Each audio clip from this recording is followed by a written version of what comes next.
Bonjour à toutes et à tous et bienvenue dans ce nouveau PF Mercato. On rentre dans le sprint final de ce marché des transferts. Aujourd'hui, on va faire un point un peu sur toutes les informations concernant les départs, les arrivées. Il y en a eu beaucoup hier.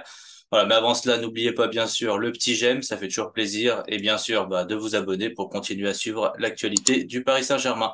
Allez, c'est parti. Et on commence avec le dossier Ander Herrera, le milieu de 33 ans du Paris Saint-Germain, après l'imbroglio d'hier, on le rappelle. D'abord, une résiliation évoquée, quasi certaine, et puis finalement un petit rétropédalage. Ça serait plutôt un prêt avec option d'achat pour partir à l'Athletic Bilbao. Voilà, le dossier avance plutôt bien et cela devrait être réglé dans les prochains jours, prochaines heures. Voilà, on vous en dira plus. Deuxième dossier, il concerne Mauro Icardi, attaquant de 29 ans, qui serait en route pour la Turquie et le Galatasaray. Donc voilà, avant-hier, on a eu des informations comme quoi Wanda Nara, son agente et femme, aurait une réunion avec le club turc. Il s'avère que les réunions se seraient plutôt bien passées, que Mauro Icardi serait d'accord dans l'idée pour rejoindre le championnat turc. Voilà, bien évidemment, il y a toujours cette volonté de ne pas perdre trop sur son salaire, ne pas trop rogner son salaire qu'il possède au Paris Saint-Germain. Mais dans l'esprit, il est plutôt d'accord, il serait plutôt d'accord pour quitter le Paris Saint-Germain cet été.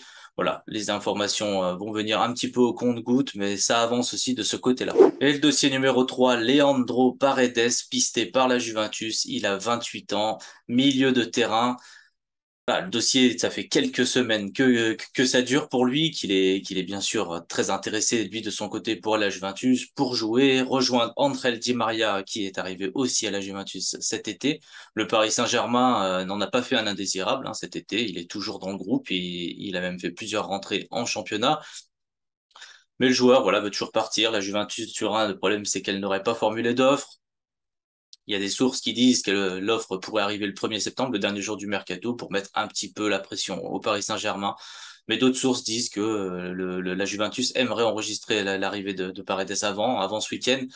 Donc voilà, toujours pareil. On attend un petit peu plus de confirmations, même si ça paraît quand même compliqué vu que la Juventus pour l'instant n'a fait aucune offre en fait pour Leandro Paredes. Et un nouveau dossier qui va faire plaisir puisque c'est Layvin Kurzawa, défenseur latéral gauche de 29 ans, voilà qui n'a pas joué depuis un an un match officiel. Donc voilà, c'est très compliqué. Il a un gros salaire. Le PSG a fait une erreur en prolongeant son contrat aussi longtemps et le paye aujourd'hui. Mais aujourd'hui, il semble qu'il y a une petite alternative pour le voir quitter le club. De toute façon, il est barré par une concurrence féroce avec Nuno Mendes et Juan Bernat.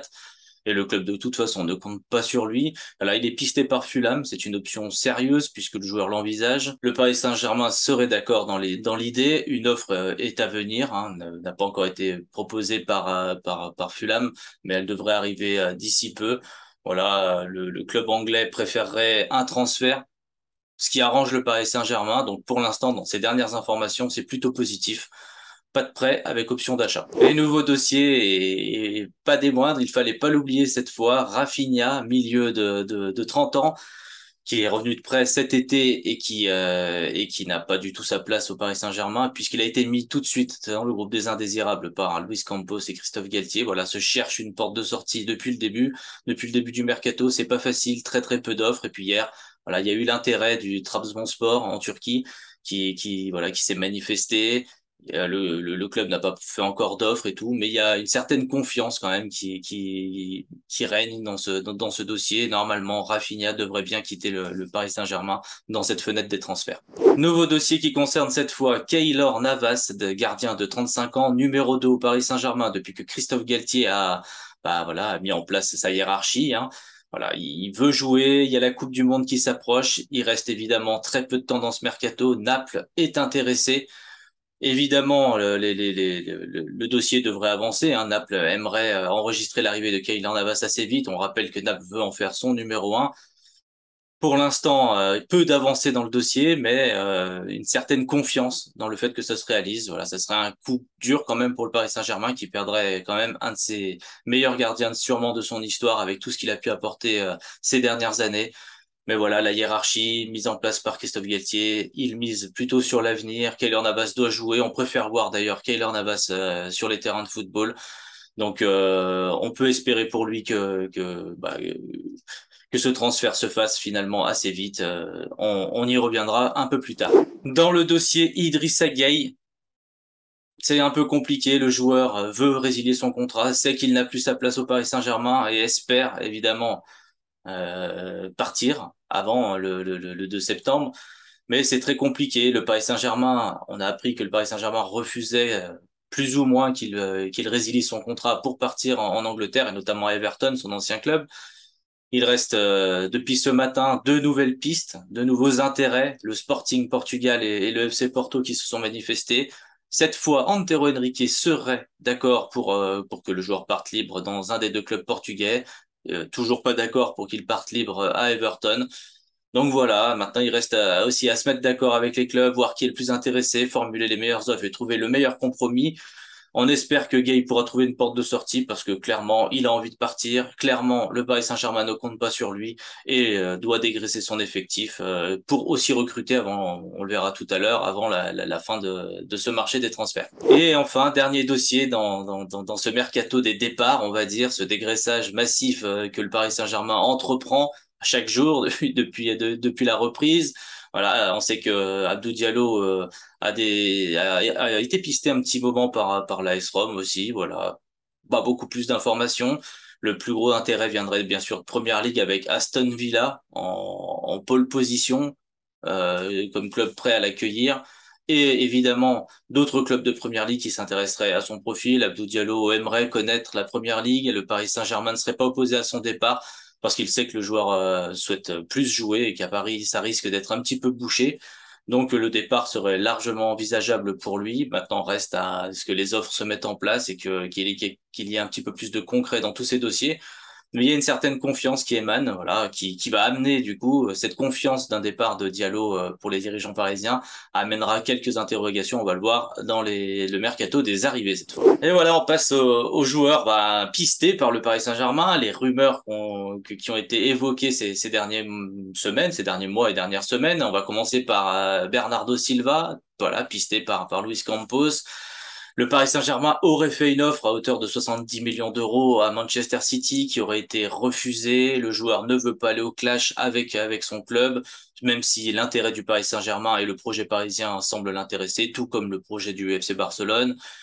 Mais bon, voilà, il faut des offres. L'offre est finalement assez coûteuse, donc le joueur ne devrait pas partir. On peut presque le dire, c'est fin de la piste Bernardo Silva. Mais on sait jamais dans les fins de mercato. On a vu récemment, donc je crois que c'est cette nuit ou hier soir, Pep Guardiola qui annonçait qu'il voulait garder Bernardo Silva parce que c'était un grand joueur, mais qu'il ne voulait pas garder un joueur qui ne serait pas heureux. Donc après voilà, voir dans quel état d'esprit est Bernardo Silva, voir si un des clubs est capable de payer, si le PSG se positionne ou pas.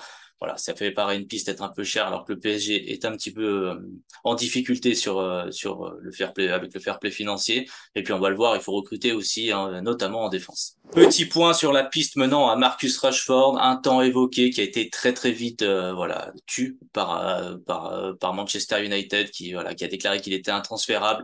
Évidemment, on sait que ce genre de dossiers peuvent perdurer dans les communications des uns et des autres, des familles, des entourages, des dirigeants et des agents. On sait que ça peut continuer à parler, mais globalement, ça semble plutôt être une opération enterrée. Marcus Rashford devrait rester à Manchester United. En plus, on l'a vu sur le dernier match. Eric Ten Hag semble compter sur lui, en faire voilà un joueur clé de son équipe. Donc pour Marcus Rashford, voilà, un départ cet été n'est pas envisagé et du coup le Paris Saint-Germain ne devrait pas recruter Rashford. La piste la plus chaude de ce mercato a mené à Milan Skriniar, défenseur de 27 ans, solide, robuste et au profil qui manque un petit peu au Paris Saint-Germain. Ben voilà, longtemps on pensait que l'opération allait se faire rapidement, mais l'Inter Milan s'est montré gourmand. Le PSG ne veut pas monter au-delà d'une certaine somme, ce qui complique un petit peu les choses. Voilà, on apprend que dans l'équipe que Nasser Al-Khelaifi serait monté au créneau un petit peu par rapport aux dirigeants italiens pour que par rapport au dossier Milan Skriniar, en rappelant que l'Italien serait libre l'année prochaine, qu'il pourrait venir libre au Paris Saint-Germain, cela n'aurait pas plu évidemment, au club Nerazzurri. Et du coup, depuis, la piste menant à Skriniar est un petit peu compliquée. On voit pas trop si le Paris Saint-Germain peut arriver à une telle opération, mais il y a toujours cette idée que Milan Skriniar doit prolonger à l'Inter de Milan pour pas partir libre l'année prochaine. Donc l'Inter Milan doit aussi répondre aux exigences financières de Milan Skriniar, qui a bien vu sa valeur sur le marché des transferts, puisque le Paris Saint-Germain a lui proposé une somme nettement presque 3 fois supérieure à ce qu'il touche à l'Inter Milan. Donc voilà, le club italien va devoir trouver la bonne offre pour tenter de garder son joueur. Et voilà, si le joueur ne prolonge pas, il y aura peut-être une possibilité pour que le PSG re-rentre dans la danse avec un petit peu plus de pression plus les jours vont avancer. Au niveau des arrivées, il y a toujours la piste menant à Axel Disasi, 24 ans, défenseur de Monaco. Il plaît beaucoup à Luis Campos, pas beaucoup d'informations, juste qu'il est dans la shortlist du Paris Saint-Germain. Il serait dans la shortlist du Paris Saint-Germain. Voilà, on ne sait pas si Milan Skriniar, ça ne se fait pas. Il y aurait Axel Disasi derrière qui pourrait débarquer, mais ça fait plaisir d'entendre que deux défenseurs sont pistés, parce qu'on le rappelle, avec Sergio Ramos, Marquinhos et Kimpembe, ça fait peu de défenseurs de métier, puisque Diallo est censé être sur le départ, Kerrer est parti, et Danilo dépanne en défense centrale, mais n'est pas vraiment un défenseur.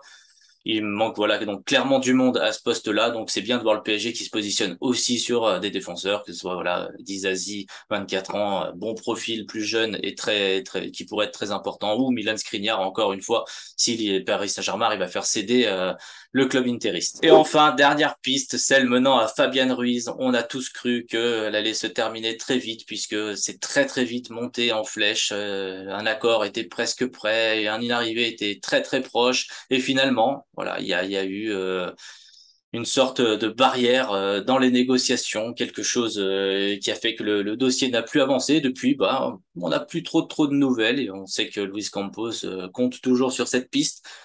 Évidemment, elle n'est pas du tout enterrée. Il y a cette volonté de le faire signer. C'est toujours cette volonté de négocier aussi avec Naples pour Navas. Il y a aussi cette volonté de faire partir des indésirables pour alléger la masse salariale. Est-ce que c'est pour ça que Fabian Ruiz n'est pas encore arrivé? En tout cas, le joueur est d'accord avec le Paris Saint-Germain et si tout se débloque, voilà, normalement, il devrait signer dans les prochains jours au Paris Saint-Germain. On rappelle qu'il n'est pas appelé dans les groupes à Naples, ce qui laisse penser quand même que normalement il devrait partir.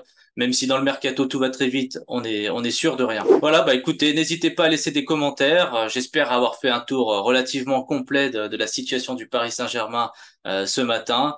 Voilà, beaucoup de dossiers. Finalement, dans les arrivées, très peu de vraiment d'informations très fraîches. Voilà, c'est des pistes. On espère que le Paris Saint-Germain arrivera à concrétiser en sous-marin tous ces dossiers avant la fin du mercato, évidemment. Au niveau des départs, le dégraissage semble bien parti. Il y a quand même des points très positifs. Paris pourrait s'alléger de 4, 5, 6 joueurs d'ici la fin du mercato, ce qui serait la demande évidemment de Luis Campos, de Christophe Galtier, et aussi pour faire venir aussi potentiellement des nouveaux joueurs. On espère que ça se fera assez vite. On refera un point tous ensemble dès que possible. Je vous remercie de m'avoir écouté et puis à bientôt.